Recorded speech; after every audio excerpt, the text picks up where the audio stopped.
Well, I want to welcome you once again to There's Always a Way podcast. I've promised you from the very first broadcast we were privileged to do that I would try to share with you the men and women that I believe are being greatly used to make a difference on the planet. One of my favorite phrases from Steve Jobs was simply, we got to put a dent in the universe. So my list of folks that I wanted to do podcasts with. And now that we're launching a lot of these courses through Charleston Southern University on youth ministry, biblical worldview, and leadership. So on every one of those subjects, our guest today, Dr. Alex Himaya from Tulsa, Oklahoma, a longtime friend, but one of those that I greatly admire, greatly respect, but more than that, I just love whenever I get to tag team with him. His family's amazing. His vision is staggering, and he's going to have a lot to say. So this is Dr. Alex Himaya, who's pastoring at the church at Now it's Battle Creek Church, just Battle Creek Church. Okay, Battle Creek Church. Now, by the way, I personally think that's one of the greatest names I know for a church because there's so many battles you got to go through to endure and soar and excel, all those motivational things. But Alex, thank you for being with us today. Pastor, incredible father, author, wrote a book. I love the title, Jesus Hates Religion. And I mean, you just get right to it. But Alex, thanks for being with us today. Absolutely. I love you, my friend, and I count it an honor to be with you today. Well, thanks, buddy. Alex, let me ask you, what's the first thing with your background? And we're going to go into, as this young man with an Egyptian background, being out in the middle of the Bible Belt, that's kind of a unique process in itself. But for you to now be such a spokesman internationally, so involved with helping deal with the orphan crisis around the world. You've got a church, not just a mega church, but I love the concept because it's multiple locations, not only around the city, but also multiple locations around the world, including Egypt. So we got a lot to talk about. So there's no one I know probably better to answer this question. Alex, with your background, your education, you got a doctorate from Southwestern, your master's from there, you went to Ouachita, so you've got an impeccable pedigree from a very significant denomination as well as biblical understanding. But Alex, with all your background experience, what's the first thing that comes to mind when you hear there's always a way? Well, I think of my background because I'm not just Egyptian. My mother is full-on hillbilly. And so from a village outside of Asheville, North Carolina. So there's only one verb to use when you think about my family tree is collision. That when you take a fundamental era hillbilly from North Carolina and bring them together, it was a full-on collision. And it's like holding my big fat Greek wedding in Mayberry with these two family trees coming together. And so when people in Egypt hear me, they look at me and they're like, your dad's Egyptian. That's why you look this way. And then they hear me speak and they're like, your mom's a redneck. That's why you speak this way. And so I've got cousins on my dad's side of the family that wear prom dresses to Walmart because they're Arab. And if we're going to go, we're going to go. I mean, we're not here for no reason. And I've got on my mother's side of the family that built all of their living room furniture out of PVC pipe and didn't even paint it. It just says Schedule 40 down the leg of everything in the living room. And so everywhere in between. And so that background, my dad came to this country with $50, to his name, ended up with multiple PhDs. He speaks a half a dozen languages and wanted us to experience the whole world. And I also spent the summers baling hay in North Carolina. And so everywhere in between, that was kind of a life philosophy of there's always a way. Let's find a way. Let's go get it. And nobody's going to give it to you. So let's Hmm. earn it. Well, I've known you a long time, my man, but I knew about your father's side, but I've never heard the full disclosure. So I Yeah. love the phrase, it was a collision.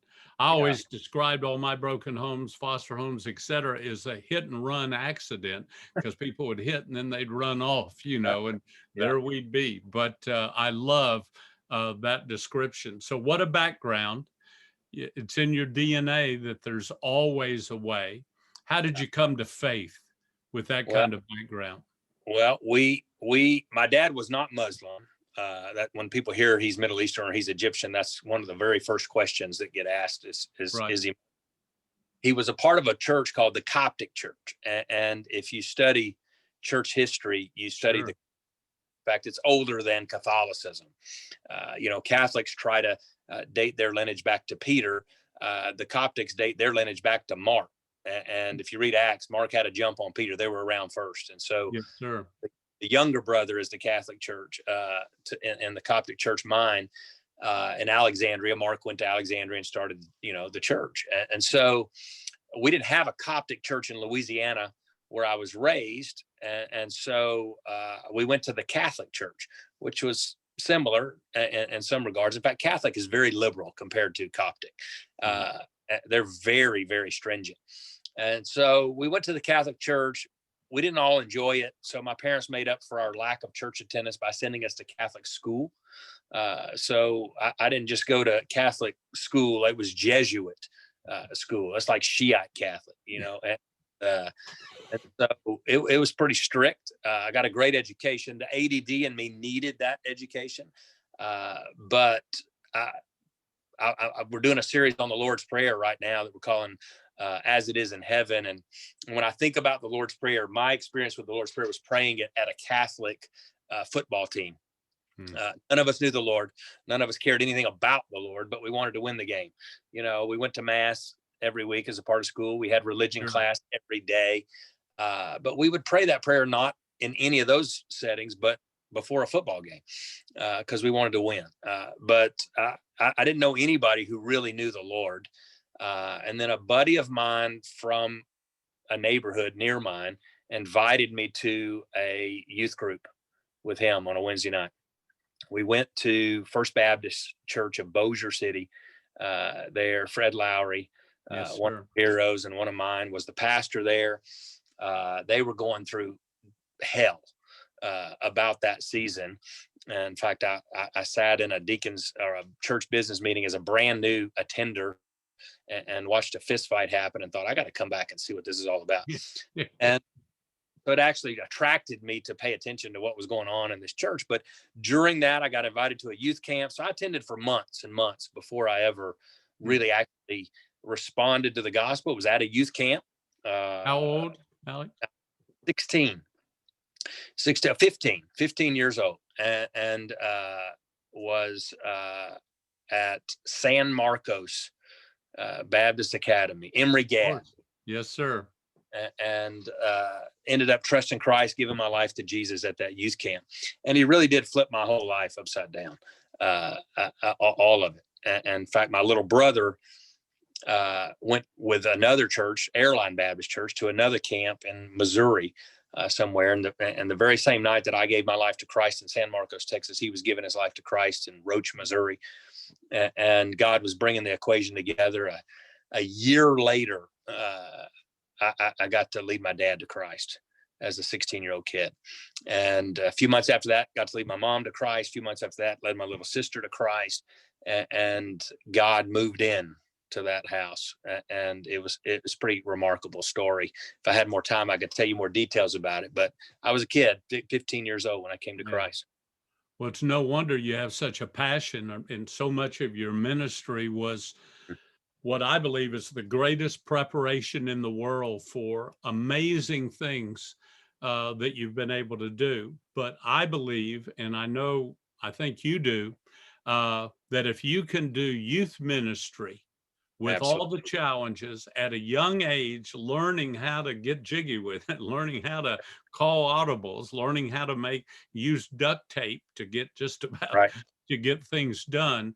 Uh, Alex, you have been a part. I used to describe you, by the way, as I don't know anyone who's had such an effective record at reaching folks and baptizing folks, and wherever you were, and you've been at some remarkable places. So how did you go from teenager on fire to getting involved in answering the call to ministry?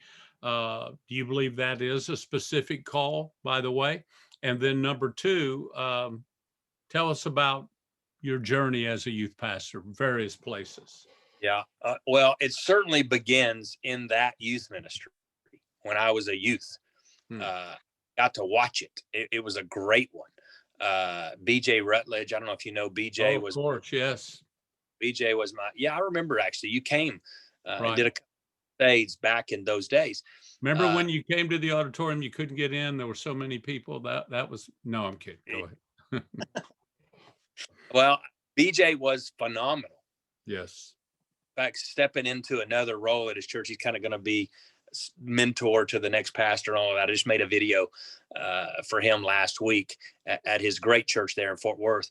Wow. And able to actually include a clip from when I was 16 years old on a Sunday night in a service to honor BJ. Was asked, why do I love BJ as a 16-year-old? Is frightening. The lack of a speaking ability that I had at 16 years old is very evident. But it was that youth ministry. And so I was being trained to do youth ministry as a youth.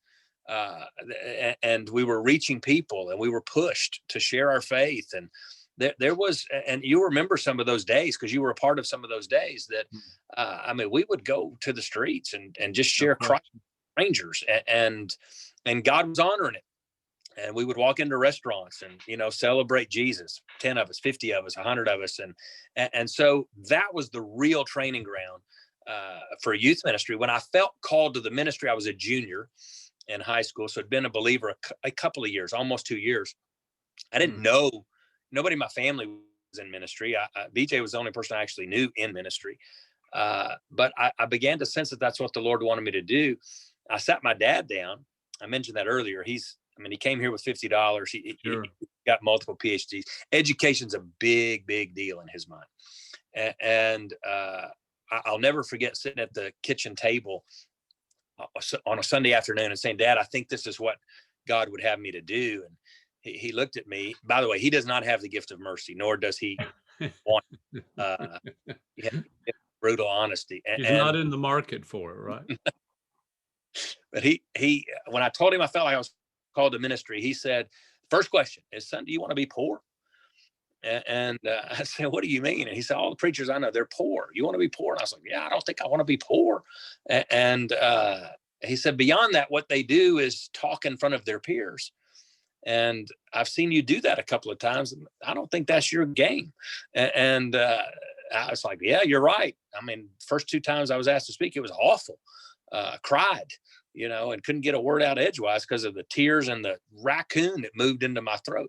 That's great. So I ran away from it for about a year because of that conversation. But I wrestled with God and had really learned to have a discipline of a quiet time as a kid, and was spending every day in the Word and trying to hear from the Lord. And every day for almost a full year, I felt like God said, you know what I've asked you to do. You know what I've asked you to do. So as a senior in high school, I went to my dad and just said, Dad, I'm sorry, I can't shake it. I can do what you want me to do. I can do what I want to do, but I don't think I'm going to be happy or fulfilled unless I do what God wants me to do. And I was a good student, not before Christ, but after I came to Christ in the 9th grade, I've made straight A's all the way through a doctorate. And I'm gifted learner.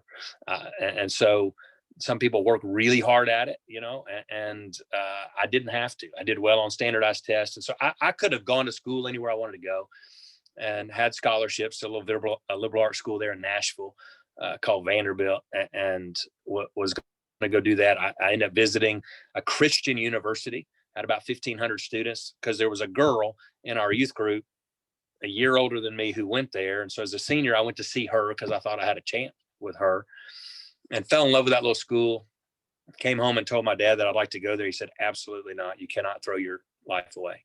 Yeah, Ouachita Baptist is where I went to school. He said, you cannot go to Ouachita.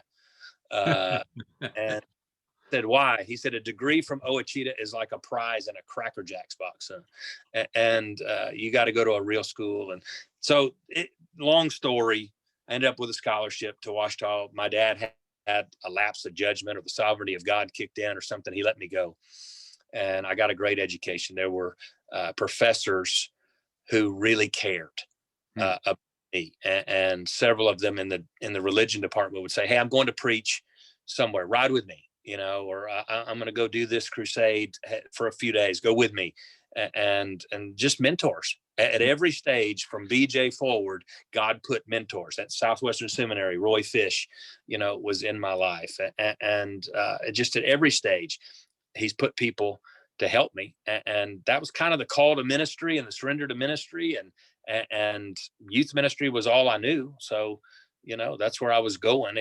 Probably early in youth ministry, I knew one day I would pastor. But I do think it's true that if you can do youth ministry, because you're doing all of it. I mean, you're doing evangelism, you're doing discipleship, you're doing care and ministry, you're doing worship. You're every facet of church. You're learning how to prepare a message, or how to give an invitation, Yeah, but you also have a covering as a youth pastor. So you're making mistakes, but people give you all kinds of latitude because you're the youth pastor. They expect you to make mistakes. They expect you to push the envelope. And so there's a whole lot of grace that happens in those days while you're learning under somebody else's shepherd and umbrella, a pastor's umbrella. And I mean, I had a couple of really good ones, Nick Garland and Ronnie Floyd. And not bad, by the way, not a bad lineage between with Fred Lowry all the way through. I mean, wow. Yeah. And God was working that whole thing out. Who knew? You know what I'm saying? I didn't know. Sure. But even my background, you know what I'm saying? That part of a bulk of what I do every year is taking people from the West to the Middle East, and rednecks in Oklahoma who are bigoted towards Middle Easterners to them, and them falling in love and leading Middle Easterners to Christ. And so just my lineage, you know what I'm saying? God, the sovereignty of God makes it all work out. But, back to your question about youth ministry, I would just encourage, in fact, Missy, your daughter, when I told her that I was going to go start the church, she said, why would you lower your calling like that to me? And I said, what do you mean? She said, pastor is not as high a calling as youth pastor, student pastor.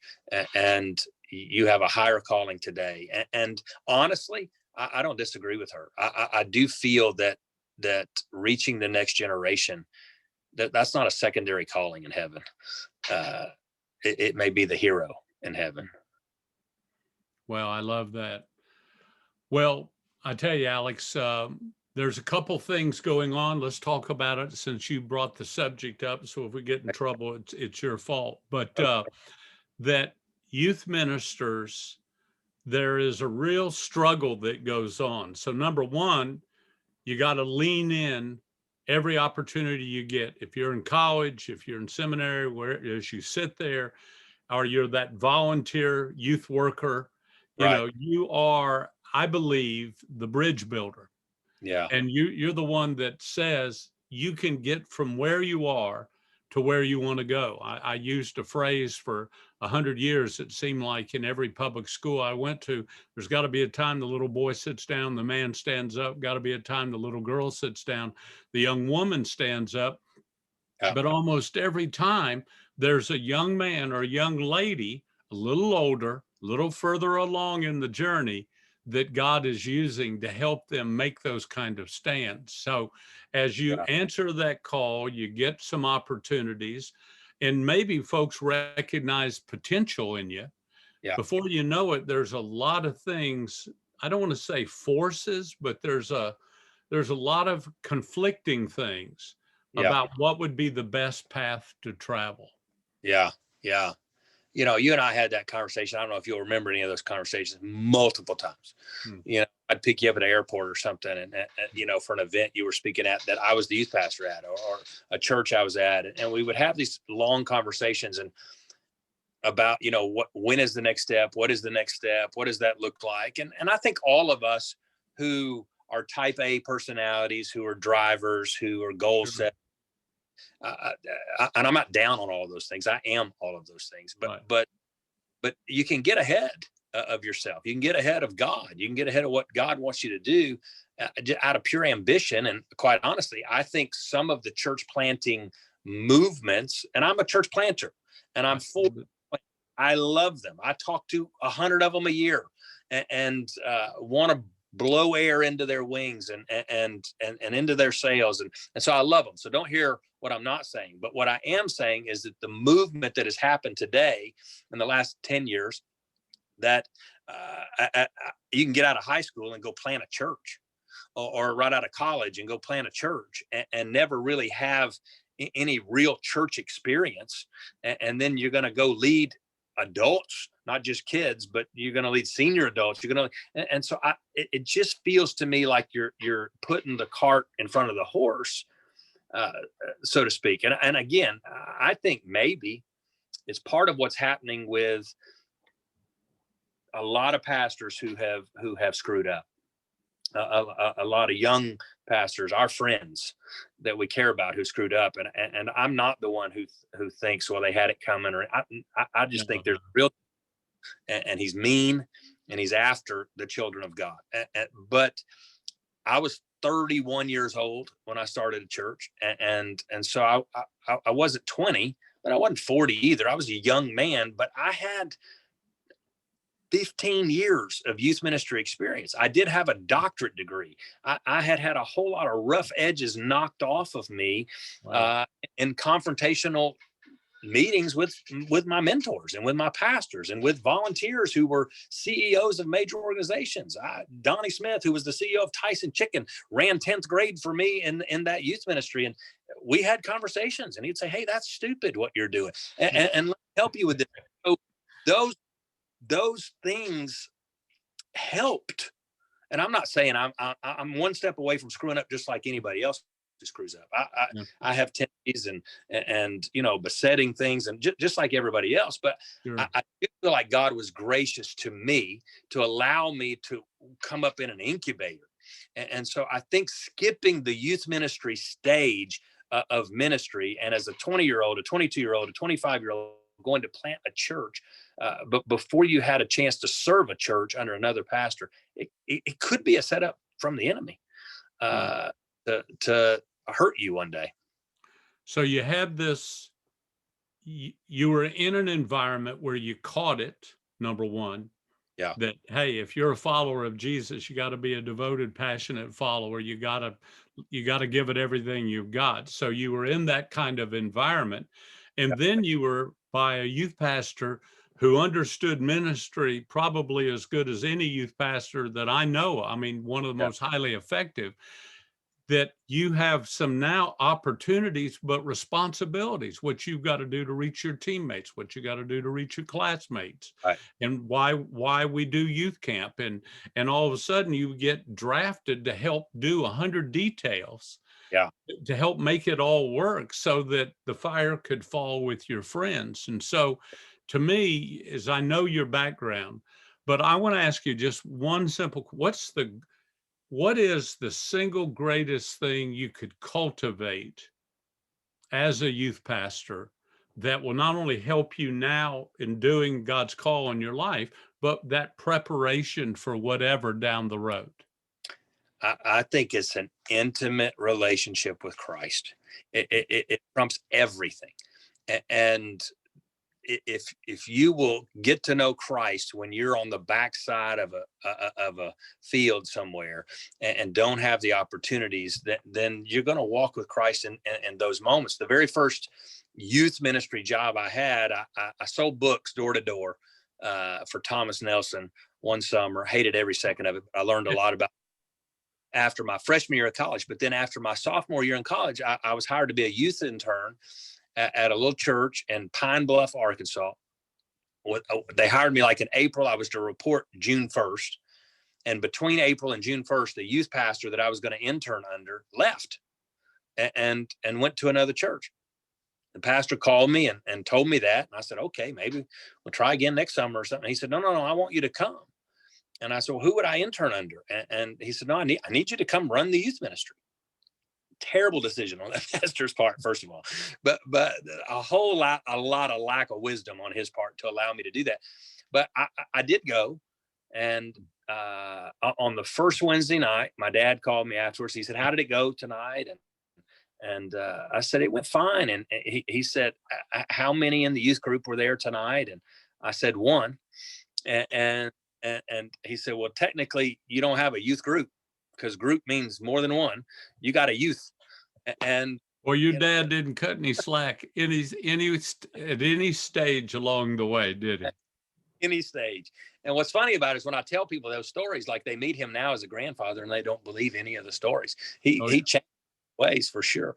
But that was that was what I needed in that moment. But what I did have was a walk with Christ that walked me through those days. In fact, there were journeys I write about. I think I write one story in that book, Jesus Hates Religion. There was a night in that little parsonage that they put me in Pine Bluff, Arkansas, where I'm sitting on the bed looking in the mirror on the dresser and just wrestling. There was some politics going on in the church. I didn't know anything about church politics. I thought all churches were the same. And I thought they all pastored like Fred Lowry, and you know that I was a wake up call to realize there were some places that don't believe the Bible's the Word of God, and I didn't know any of that. I'm learning all of that as a 19-year-old kid. But even in that moment, I had a covering. You know what I'm saying? Even though I didn't completely agree with everything about the covering, and in fact, in one staff meeting, I told the pastor we were going to go to the mall and lead people to Jesus, and he said we don't do that. And I said, well, shame on you. In the staff meeting, I didn't know any better. But I learned through that process. But sitting on that bed, there were many days where I cried myself to sleep thinking, what have I got into? I hate ministry. And I hate church. Folks watching you on stage, Alex, would have no idea about those kind of moments along the way. Well, it was a deepening moment. And I'll never forget that conversation. I'm looking in the mirror. I don't know why I'm looking in the mirror when I'm talking to God, but I was looking in the mirror in tears. And I just told God, I'm done. I'm out. I'm not doing this. And by the way, I didn't mean that church. I meant ministry, period. Yeah. And pretty sure I meant Christianity too. Thanks, but no thanks. Yeah. I'm out. And I just felt like the Lord just said, hey, good. I need you to quit, because you can't do it anyways. I want to do it in you, and I want to do it through you. And so to answer your question, the thing that will carry you through wherever you are, whatever your assignment is this intimate relationship with the Lord where he's talking to you and you hear from him and you hear his voice. Man, we're not poor on voices in our culture today. And in 100, yeah. And you got to know how to tune out the frequencies that are not God and are not the Holy Spirit. Max Lucado has a great quote in one of his, he's had a few successful books along the way, I think. I try to quote him once in a while to help give him credibility, but anyway, I believe it was in The Applause of, no, I'm sorry, it was He Still Moves Stones. Wow. Great title, by the way, still does, right? When he said, let's get rid of the stone and the miracle happens. But he said, sometimes faith begins by stuffing cotton in our ears when we're around certain people. That we don't let number one, all the people that go, you're amazing and you're great. A lot of times you need to put some cotton in your ears on that. But all the other times, which I certainly heard far more than I heard the other, was, man, what's wrong with you? You can't act that way. Kids don't need to be sharing you cannot do this. Yeah. And so it's amazing. So I love that you've been so candid and you've shared that struggle. Now, Alex, you went from, one of the first youth centers Yeah. So it's amazing. Most of the time, again, with baling wire and duct tape and painting the same room 7 times or knocking a wall out. I mean, to now all of a sudden you go. I remember it was Springdale, Arkansas, and it was the Mac Daddy of all youth buildings that I'd ever seen at the time. I think there were 1 or 2 others I'd seen across the country. And I remember you taking me through it and saying, man, what a responsibility we have. We got to do something really big for Jesus with these kind of facilities. And I never will forget, you were humbled by it, but yet not intimidated by it. Mm-hmm. Yeah.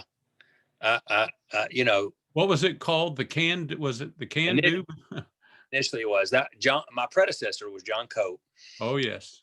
And who's a friend and one of the greatest brains that the church has. And God's done a great work through him in Philadelphia. And followed an amazing leader into that. Very different personalities, very different styles. But he called it Can Do Center.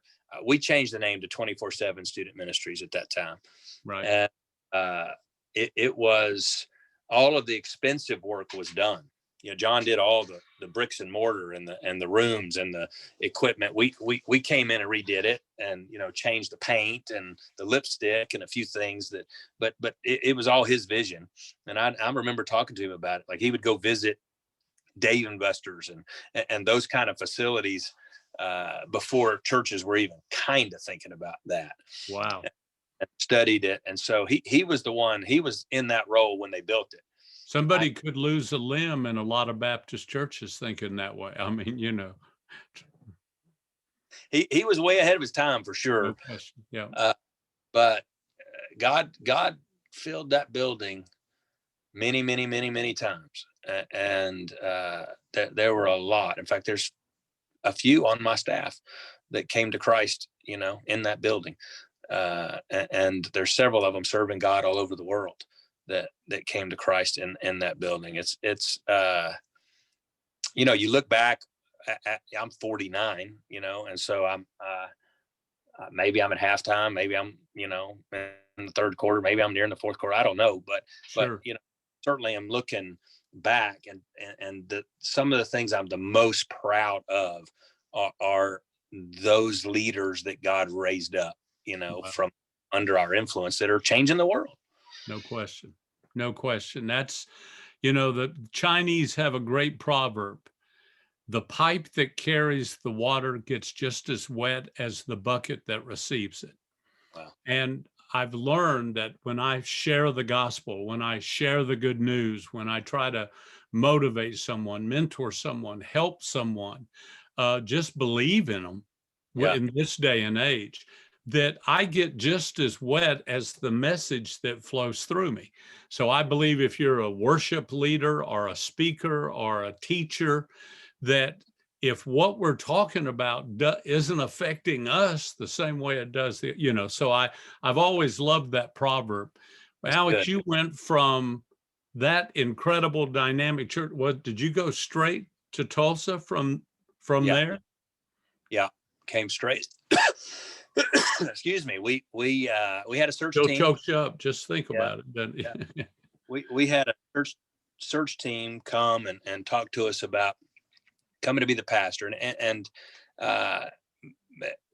by all respects, what we did was a church plant, but technically it was a replant, and it was a church that had done well at one time, had several moral failures within the staff team, and one split after another, and had dwindled down to 120 people, and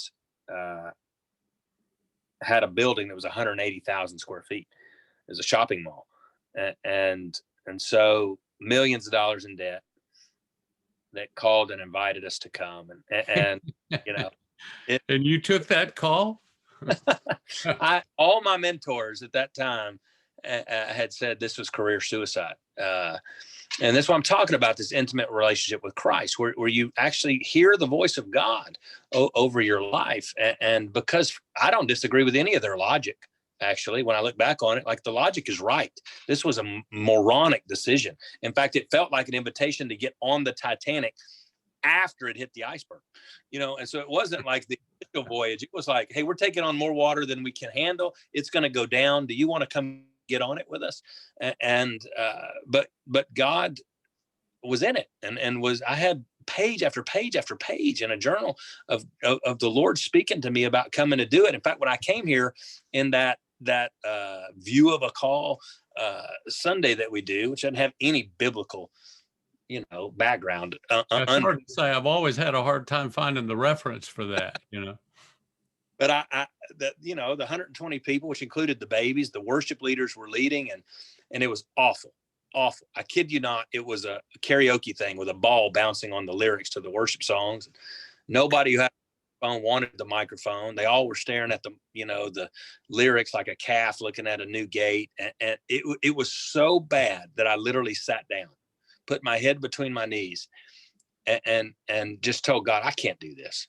I cannot come here. Alex, you got to forgive me for interrupting you right here, buddy, but having been at the 24/7 outreaches and in service, and whether it was to speak or just coming to see you or, watching it is so, I don't think most folks listening have any frame of reference from how it was cooking. It was in fuego at the 24/7, man, the band, the group, passion, tears, and then to go, there were the tears. But so anyway, forgive me for interrupting, but this is another collision. I love your testimony. It was a collision, but this has to be a collision in your mind. In fact, with my head between my knees, I'm not flexible enough to do that now, but my ears were touching my knees, and I just say, God, I can't come to this mess. This is awful. I cannot come here. I won't like it. I want to enjoy it. And I felt like the Lord say, hey, do you know what I've asked you to do? And I said, I do, but I can't do it, God. I can't come here. And I felt like he said, it doesn't matter what this looks like. I'm calling you here to be the thermostat, not the thermometer. And you're going to be the pastor. Your job is to come set the temperature, not to reflect it. And so I ended up making a deal with God, and I told God, okay, God, I know you've asked me to come here. I don't see how I can. If you really want me to come here, I don't advise this theologically, but I threw a fleece out and said, not one person can vote against me. I got to have 100% vote today. You got to confirm it again in my heart. This is awful, what I'm witnessing. And sure enough, that at a Baptist church, Jesus wouldn't get 100%. And it's hard to say. Somehow it happened. And we got 100% vote, and we felt like God called us here. And the crazy story, we came first Sunday in March. By the first Sunday in June, we killed the church and started over, and went from 120 to 0, which is amazing resume material. And I went to the bank to meet with the banker the next day after we killed the church, and said, hey, I need you to move this millions of dollars in debt from Gracemont Church over to Battle Creek church. And he said, yeah, we can't do that. And I said, what do you mean? And he said, you can't do that. And I said, well, can you make it go away? And he said, no, I can't make it go away. I said, well, then you better move it. And he said, why? I said, because we killed that church. And he said, you're not allowed to do that. You have to ask our permission. I said, we did not know that. And we did. We killed it. And so either make it go away or move it to this new church. And so he started asking me questions. He said, how long you been at church? I'm like, about 12 hours. And he said, how many members do you have? I said, 0. I hadn't even joined. I wasn't putting my name on it. I wasn't sure I was going to make it, and then he said, how many pledges do you have? True story. I ended up saying, yeah, what's a pledge? I don't know what you're talking about. And I remember leaving there thinking, I'm an idiot. And these people are following me, and I don't know where I'm going. And God just said, hey, just stay close. Just stay close. And that was March of 2003. And so however many years, almost 18 years, wow. We've been here. And last weekend is 16,000 people. And it's a real testimony to what the Lord has done here. Well, there's no question, Alex. And now you got this burden and vision. I think it probably had been in you a long time, but now we're in a position to begin to think about Egypt and think about the Middle East. Yeah. So tell us how that came about, the birth of that vision. Yeah. Well, we decided early on in the church first year that we were planting church. And I just said it. I wasn't even thinking, and I probably wasn't even praying about it. Just in a sermon, I just said, hey, we want to plant a church on every inhabited continent, a church planting church. And so the first year we went to Brazil and planted a church, which since that time they've planted 4 churches in the last 18 years. Wow. So the second year we were going to Africa, and I said, I know people we can stay with in Egypt. That's why we went to Egypt, is because we had a place to stay, and got stuck there. And trying to figure out how to plant a church in the Middle East was a little more than any of us had any idea on how to do. In an Islamic state, to plant an evangelical church. And so Alex, I'd never even heard of it when you shared the vision, and I'd been to the Middle East by then maybe 40 times. Had been to Egypt probably 6 or 7 times, but I'd never even heard of planning a church. I mean, a church, in where the Coptic religion is this ancient faith, as you've already established, ancient, concept. Right. I believe one of the provided a toehold in one way, but had to be threatened by what you were doing, looked at you as an intruder rather than welcoming you with open arms. Yeah, I had a conversation early in the process. Probably about 6 years in. We were just telling concrete for 6 years. And eventually it began to break loose. And part of what God used to break it loose was that book that I wrote called Jesus Hates Religion. And you can imagine the conversation I had with the Pope of the Coptic Church as I sat in study, and he showed me my book and said, what do you mean he hates religion? Religion is the answer. And then he asked me the cover of the book. I don't know if I have one around here, but the cover of the book is a church. In order to be successful, Alex, when you do a podcast, you've got to have 50 of your books behind you. So anyway. I don't know where one is. It's too late now. It's too late. Cover of the book has a church on fire, which you know how this works. Excuse me. I didn't have anything to do with the cover. B&H did the cover on that book. And he said, what is this? A church on fire? This is a pope who's over a group of churches, who's older than any other group of churches in the world, who literally has churches being burned in Alexandria that month, that wow. Militants had burned to the ground. And he's looking at me saying, hey, here's a book that has a church on it on fire. What is happening? And the title is Jesus Hates Religion. And the Holy Spirit just gave it to me in that moment. I just said, hey, no, sir, it's not a church burning down. That's a church burning with the fire of God on it. And the Holy Spirit. And he goes, it is. And I said, yes. He goes, I like it. So through that process of when you take religion, whether it's, in the Christianity tradition, but still religion, or Islamic, it's religion. It's two sides of one coin. And religion in that part of the world has kept people from intimacy with Christ. No question. In a big way. But I did a Zoom call today with our leaders in Egypt today. And I mean, they told me by 2025, they want to plant another 50 churches. And tell us about the church, Alex. I mean, to go, it took, I love what your phrase, for the first years, and you didn't say how many, but for some period of time, 7 years, you were preaching to concrete. Yeah. Now, tell us what's happened now. Well, now it's thousands and thousands of people, and we're training young people. We put on monthly events for pastors from all over the country. That we'll do a 2-day training, and we'll teach them something about leadership, something about, preaching, something about calendaring and counseling. Right. So we're lifting the capacity of all the churches in each. Exactly. That's the beauty. But I think one of the, I don't want to say I know all the ingredients to the secret sauce, but I've always been blown away by, you went in and we're saying, how can we help? How can we add value? And man, any resource we have, any friend we want to share it. Yeah. And that's been one of the keys, I believe, why God's done something that I don't know of it that's happened on this level anywhere in the Middle East. I don't know of it either. I'm not saying it doesn't exist, but I certainly don't know of it.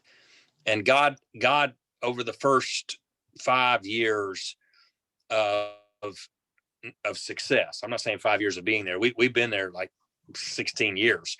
The last 6 have seen some real fruit and some real success. But about a year ago, we started dreaming of, hey, Isaiah 19, by the way, is the passage that God used to speak to us about Egypt. In fact, that very first trip to Egypt, I had a businessman come and meet with me and say, hey, Pastor, we don't know how we're going to pay your salary. What are we doing going to Egypt? And again, I disagree with the logic. I went home, it's like, he's right. We don't have the money. And the next morning in my 1-year Bible, it was Isaiah 19. This is why hearing from God, it trumps everything. And Isaiah 19 talks about God's going to make a pathway or a highway that's going through the desert, that the holy language is going to be spoken on, and God's going to do things, and salvation is going to run from from Egypt all the way up to Syria, through the Holy Land, through Jordan, through Turkey, Iraq, all those areas, and that 5 cities is what Isaiah 19 says. 5 cities in Egypt are going to have an altar to the Lord, and they're going to speak the language of heaven, and God is going to do something. And so I called some of our friends who are some of the greatest scholars in the world and said, hey, talk to me about this passage. And all of them said, that's yet to be fulfilled prophecy. Not happened yet. That's never happened in Egypt. That's not some ancient anecdote from the heap of history. Right. That didn't last very long. So-and-so came in and took over the land, destroyed the land. Wow, that would talk about a fresh word, Alex. Yeah. So we went on that first trip. When I got home after that first trip, I reread that passage again and saw something that I hadn't seen previous, because you know how you read words that you have no context for and you just skip right over them. But it names one of the cities in Isaiah 19. It says, and Heliopolis will be one of them. Well, that just happened to be where we were all week, was in the city. It's still named Heliopolis, the city of the sun. And so that's where we planted. So literally when we go to the Middle East and what we're doing there, we know we are participating in the will of God. Wow. Because he shared what he's going to do.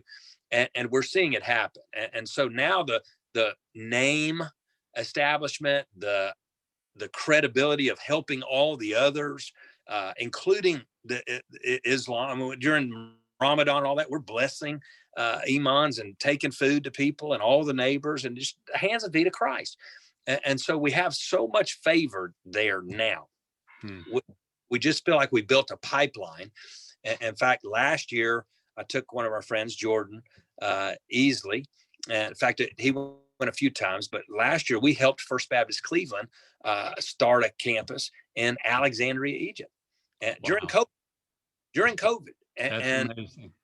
I was there a few months ago. They're running a couple hundred people.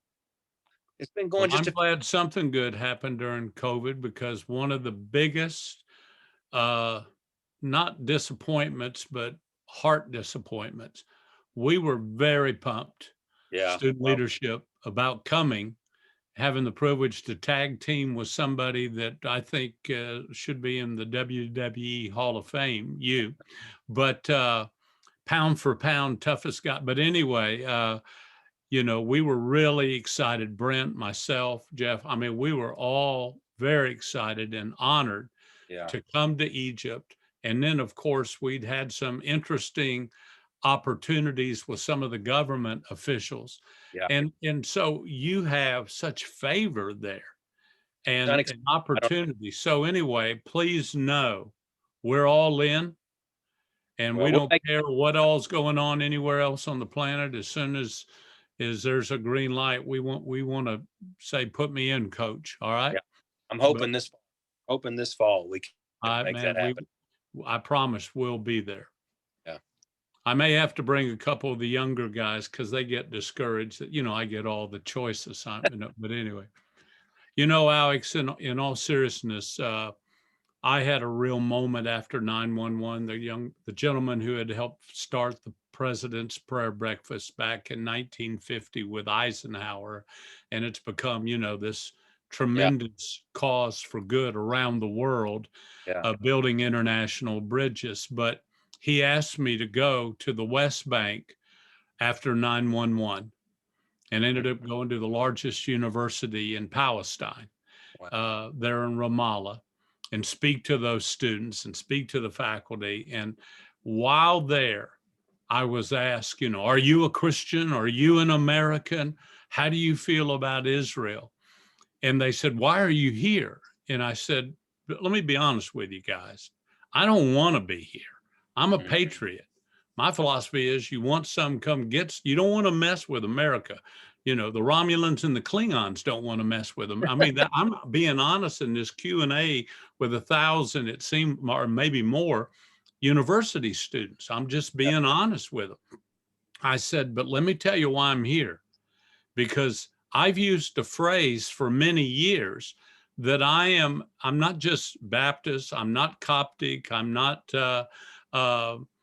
Arminian, I'm not Catholic because of whatever, because of who my granddad was, or because I was baptized as a baby. I am a devoted, passionate follower of Jesus. And I had an experience where I asked Jesus, I built a manger in my heart and asked Jesus to be born in my heart. And I said, Jesus said to me, Jay, I like it when you let everybody know religion is not enough. It's not the answer. But you can't be running around saying, I'm a devoted, passionate follower of Jesus.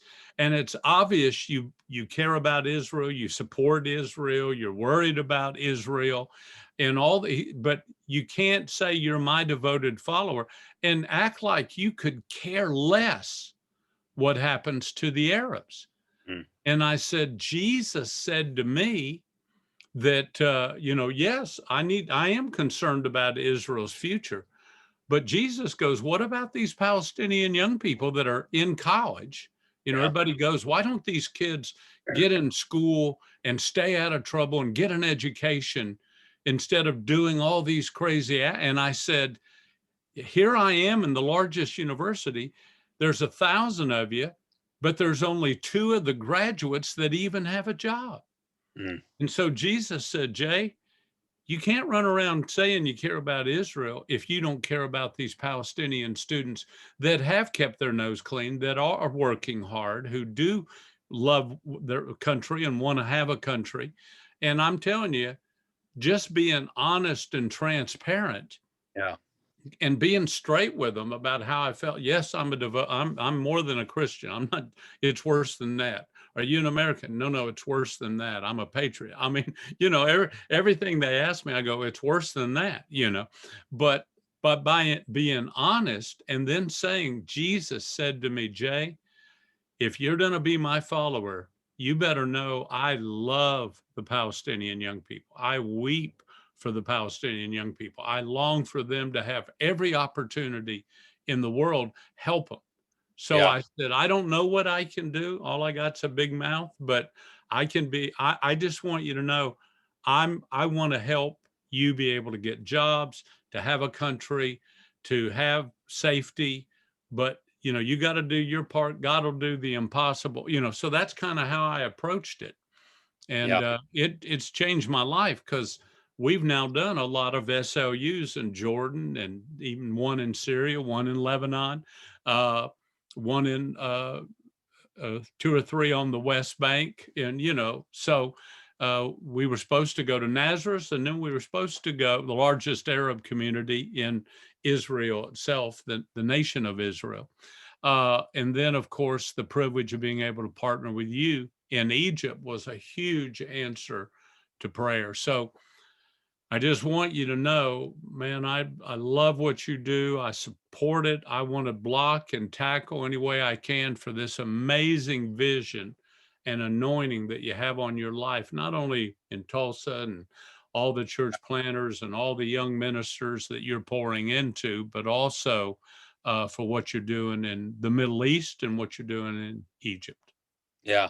If anybody's watching this, Jay, I mean, God did give us favor there, but our shoulders are not anywhere close to broad enough to carry the weight of how wide open the barn door is for the gospel in the Middle East. But we what's ours and what we've created is yours, is anybody's, and we'll help any American church. And in fact, we do see that as a calling to help Americans plant churches or help plant churches.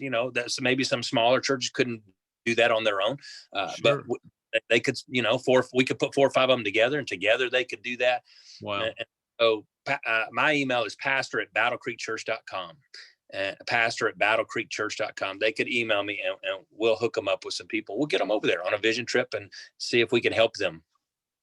Alex, I got 100 more questions to ask you. We've got to go, but one thing I must ask, along with everything else we've talked about, you've had an unusual burden for the orphans. Yeah. Not only in the Middle East, but this orphan crisis around the world.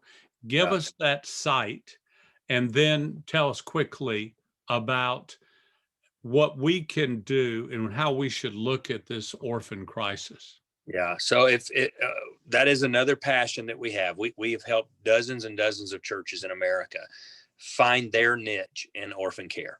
And I think, just like God said to you, you can't be my child and not care about Palestinians.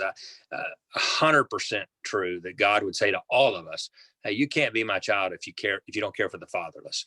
I mean, that is the picture of the God.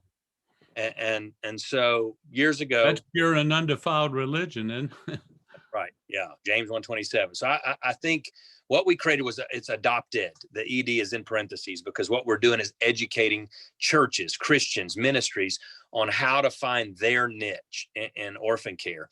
And it's really a 3-legged stool. You got foster care, you got orphanages, and then you have adoption. And so our people have built all 3 legs on the stool. It's fascinating to watch. Again, if you'll email me, pastor@battlecreekchurch.com, I'll connect you to the people. But we have churches come here regularly to say, teach us how to do this, teach us how to create this ministry. And, one amazing testimony we saw is, again, I wasn't praying about it, I was just saying it. Tulsa had just built a many million, $10-20 million DHS shelter for kids. And just in the middle of a sermon, I just said, hey, we're going to shut it down. We're going to remove the need for it. And we're going to put all those kids in Christian homes. And a few years later, that thing closed down. And we've trained hundreds and hundreds and hundreds of families. And Tulsa, not just from our church, but other churches. That again, the name of the game is one church can't do this. No, this is an issue. In fact, one of the initiatives that spun out of a staff member who was on our church, who now is the executive director for an organization called 111. And the nature of 111 is help every one church help one family take in one child. We solve the whole dilemma. That's how easy it is. And the church is more than equipped to do that. And so through Care Portal and some other things that we've been a part of, we're meeting needs all over in the orphan care world. And our missions team knows how to do it, and they're mobilizing volunteers, and it's an amazing team. And so if somebody wants help getting into the orphan care world, we'll help you get into the orphan care world. Just send me an email. I'll connect you to the right people. Wow, Alex. Well, first of all, thank heaven you're so stubborn and you didn't listen to all those voices saying, are you out of your mind? What are you doing? Get out of here, run, don't go past go, turn around, go back. But I'm so grateful for the vision. One of my favorite all-time sayings is vision attracts reality. And what began as a vision is now tangible. I mean, in the lives of thousands and thousands. So Alex Himaya, Dr. Alex Himaya, I might add, but I hope everyone will get that book. We're recommending it for those that take our youth ministry courses at Charleston Southern at the Strack Center, Online Center. It's just got such a name, you know. I mean, no, but anyway, uh, but on youth ministry, worldview, and leadership. And I promise, Alex, I'm looking forward to being able to do an interview with you for those students that are going through some of those courses. I mean, Right. really looking forward to trying to figure out how to take advantage of, in the best sense of the word, but also just block and tackle for what you're doing. I love what you do, the way you do it. Your family, we care for greatly, and thanks for all you're doing, buddy. Yeah, two-way street, my friend. Anything we can do for you, we're happy to. I love you. Thank you, bud. Same here. Have a good one. Talk to you You too, soon. buddy. Thanks.